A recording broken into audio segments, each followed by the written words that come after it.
Cervical cancer డయాగ్నోసిస్కి వచ్చినట్టయితే cervical cancer diagnosis very simple. Cervix మనకి చేతికే తగులుతూ ఉంటుంది. దాన్ని బయాప్సీ చేయడం ద్వారా ముఖ పరీక్ష అంటాం. ఈ ముఖ పరీక్ష చేయడం ద్వారా క్యాన్సర్ ఉన్నది లేనిది మనం ఈజీగా తెలుసుకోవచ్చు. ఈ ముఖ పరీక్ష మీద కూడా చాలామందికి చాలా అపోహలు ఉన్నాయి. ఏమిటి, ముఖ తీస్తారా? ఆ ముఖ తీసినట్టయితే బయాప్సీ చేసినట్టయితే క్యాన్సర్ని వేగంగా పాకిపోతుంది అంటారు కదా. తేనె తుట్టిని కదిలిచ్చినట్టయితే క్యాన్సర్ ఎంత వేగంగా, ఆ తేనె తుట్ట ఎలా తేనెటీగలు పాకిపోతాయో అలా క్యాన్సర్ పాకిపోతుందంట కదా అని బయాప్సీ మీద కూడా చాలామందికి చాలా అపోహలు ఉన్నాయి. అది అపోహ మాత్రమే. నిజం ఏంటంటే బయాప్సీ చేయటం ద్వారానే క్యాన్సర్ రావటాన్ని మనం పసిగట్టవచ్చు. బయాప్సీ చేయకుండా ఎవరు క్యాన్సర్ ఉన్నది అని చెప్పడానికి అవకాశమే లేదు. ఈ బయాప్సీ పరీక్ష తప్పనిసరి.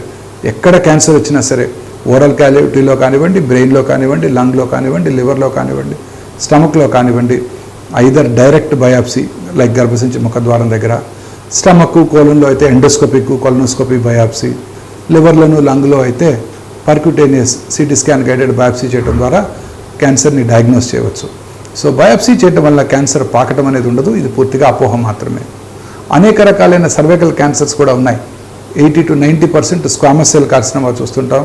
కొన్నిసార్లు ఎడినో కార్సినోమా, అలాగే స్మాల్ సెల్ ట్యూమర్సు, అలాగే ట్రాన్సిషనల్ కార్సినోమాసు, ఇవన్నీ కూడా చూస్తుంటాం. బట్ కామన్గా స్క్వామస్ సెల్ కార్సినోమా చూస్తుంటాం. మిగతా క్యాన్సర్స్తో పోల్చినట్టయితే, ఉదాహరణకి stomach cancer, breast cancer, lung క్యాన్సర్తో పోల్చినట్టయితే ఈ క్యాన్సర్ జనరల్గా శరీరంలో ఇతర భాగాలకు పాకే అవకాశాలు తక్కువగా ఉంటాయి. అక్కడే వ్యాప్తి చెందుతూ ఉంటుంది. గర్భసంచి ముఖద్వారం దగ్గర నుంచి, ఇది ముఖద్వారం ఉన్నట్టయితే ఇక్కడ నుంచి ఆ పక్కలకి పాకుతూ ఉంటుంది, లోపలికి పాకుతూ ఉంటుంది, కిందకి పాకుతూ ఉంటుంది, ఈ పక్కన ఉన్న లింఫ్ నోడ్స్కి పాకుతుందే తప్ప శరీరంలో ఇతర భాగాలకు పాకే అవకాశాలు చాలా తక్కువ. సో అందుకే క్యాన్సర్ డయాగ్నోస్ చేసిన తర్వాత మనం స్టేజింగ్ చేయటం జరుగుతుంటుంది. స్టేజింగ్ అంటే ఏ స్టేజ్లో ఉన్నది, 1, 2, 3, 4 అని మనం కొలొక్యల్గా డివైడ్ చేస్తుంటాము. స్టేజ్ 1, స్టేజ్ 2A వరకు కనుక డయాగ్నోస్ చేసినట్టయితే మనం ట్రీట్మెంట్ సర్జరీ ద్వారా దాన్ని పూర్తిగా క్యూర్ చేయడానికి అవకాశం ఉంటుంది.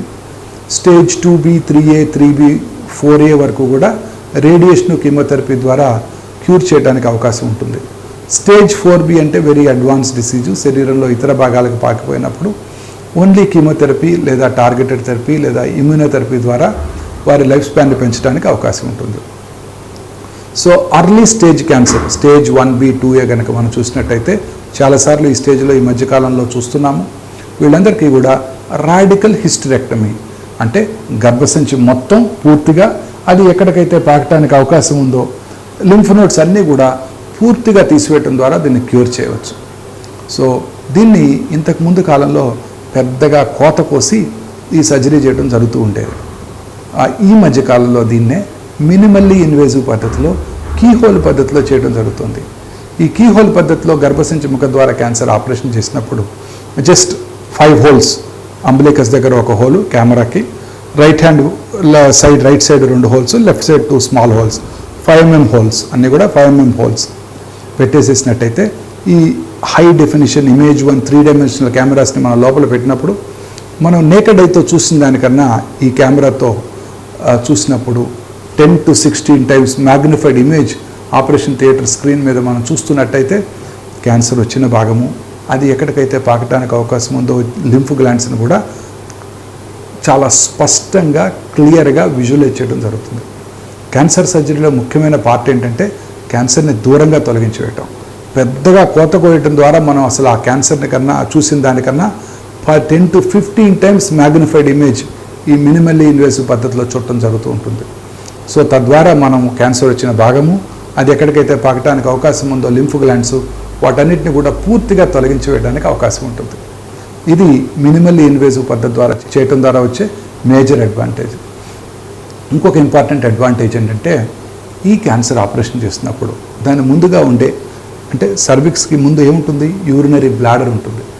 ఆ యూరినరీ బ్లాడర్కి వెళ్ళే నర్వ్స్ అన్నీ కూడా డిస్టర్బ్ అయిపోతుంటాయి.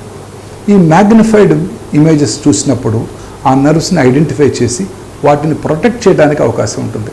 తద్వారా post operative complications, urinary bladder మార్బిడిటీని తగ్గించడానికి కూడా అవకాశం ఉంటుంది. ఇదే కాకుండా మినిమల్ ఇన్వేజివ్ పద్ధతిలో చేసినప్పుడు పోస్ట్ ఆపరేటివ్ రికవరీ చాలా ఫాస్ట్గా ఉంటుంది. కోతలు ఏమి ఉండవు కదా, ఈజీగా వెంటనే రికవర్ అయిపోతారు. 3 నుంచి 4 రోజుల్లోనే పోస్ట్ ఆపరేటివ్గా ఇంటికి వెళ్ళిపోవడానికి కూడా అవకాశం ఉంటుంది.